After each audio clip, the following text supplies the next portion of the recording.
axiología, del griego valioso, y conocimiento.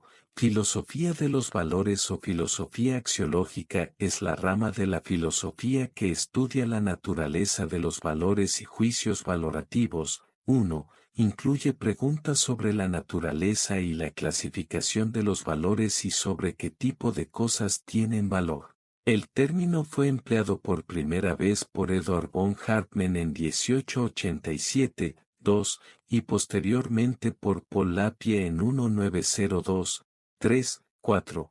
Está íntimamente conectada con varios otros campos filosóficos que dependen crucialmente de la noción de valor, como la ética, la estética o la filosofía de la religión. 5, 6. También está estrechamente relacionada con la teoría del valor y la metaética. La distinción entre valor intrínseco y extrínseco es fundamental para la axiología. 7. Algo es intrínsecamente valioso si es bueno en o por sí mismo. 8. Generalmente se sostiene que el valor intrínseco depende de ciertas características de la entidad valiosa. Por ejemplo, se puede decir que una experiencia es intrínsecamente valiosa en virtud de ser placentera. El valor extrínseco, en cambio, se atribuye a cosas que son valiosas solo como un medio para otras cosas. Las teorías sustantivas del valor tratan de determinar qué entidades tienen valor intrínseco. Las teorías monistas sostienen que solo hay un tipo de valor intrínseco. El ejemplo paradigmático de las teorías monistas es el hedonismo, la tesis de que solo el placer tiene valor intrínseco. Las teorías pluralistas, por otro lado, sostienen que hay varios tipos diferentes de valor intrínseco, por ejemplo, virtud, conocimiento, amistad, etc. Los pluralistas de valores se enfrentan al problema de explicar si o cómo se pueden comparar los diferentes tipos de valor al tomar decisiones racionales. Algunos filósofos afirman que los valores no existen en el nivel más fundamental de la realidad.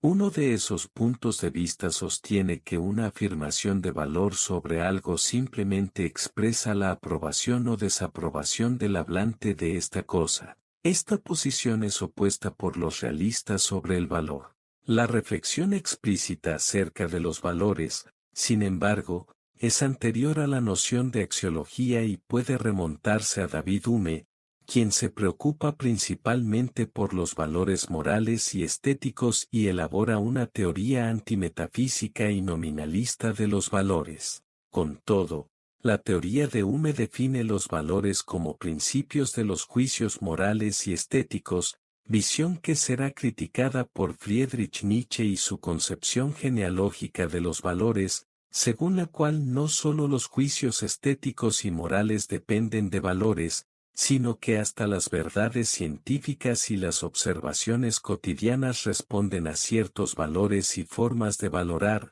irracionalismo voluntarista, cercano a Arthur Schopenhauer, y contrario a la ilustración promovida por Immanuel Kant.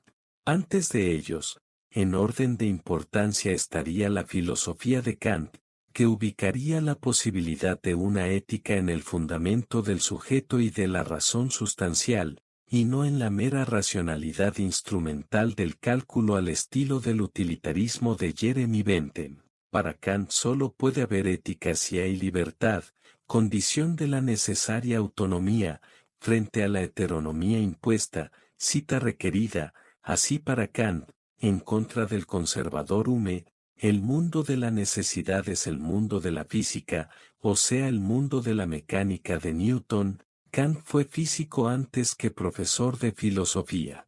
Kant, lector crítico de Hume, rescata la física de Newton, pero elabora una teoría del sujeto como fundamento último de su sistema filosófico, Grant, en alemán, idea desarrollada luego por J. G. Fichte y posteriormente por G. W. F. Hegel. Para efectos de una ética, no es su amada física de Newton la que necesita Kant acá, sino de las ideas reguladoras de una razón, sustancial, que usa al entendimiento, categorías de la razón instrumental para construir conocimiento científico, y a la sensibilidad, lo empírico, la experiencia sensible.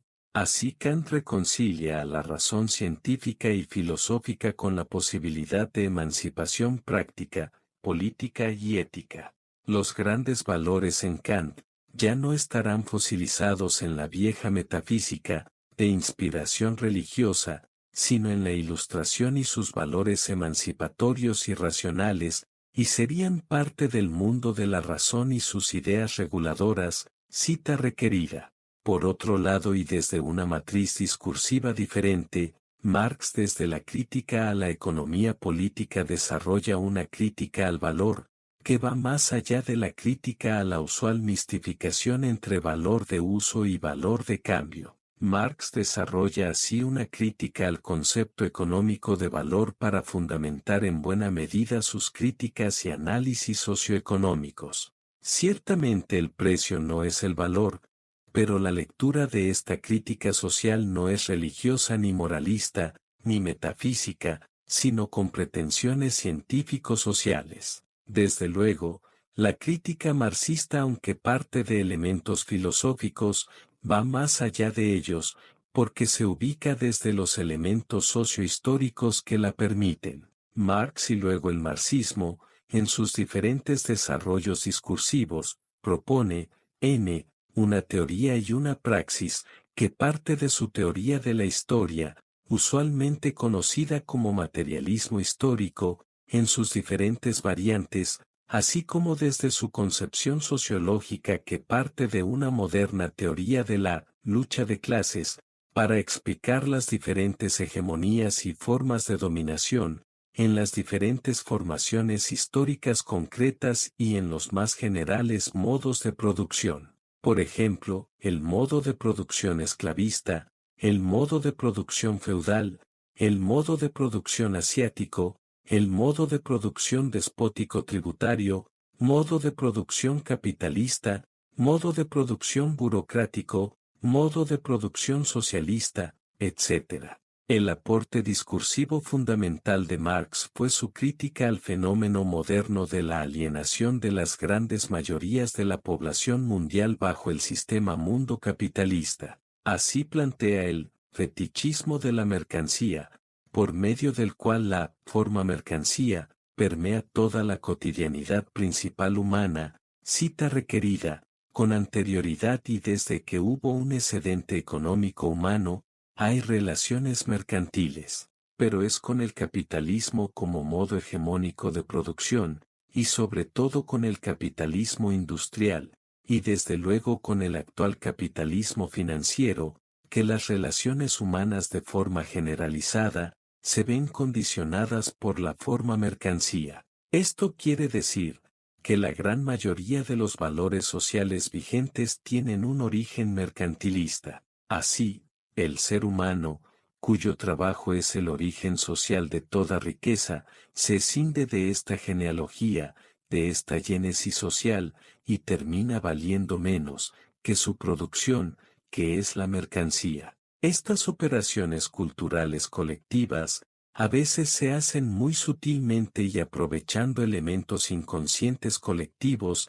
Revisar a Freud y los aportes del psicoanálisis acá, pues el ser humano está abocado a la reproducción de su vida inmediata, mediante su trabajo alienado, por lo tanto, no puede conocer el origen estructural de su alienación colectiva. Así, la solución no sería solo ética y discursiva, sino teórica y práctica política, para que pueda transformar su actual condición social alienada, cita requerida.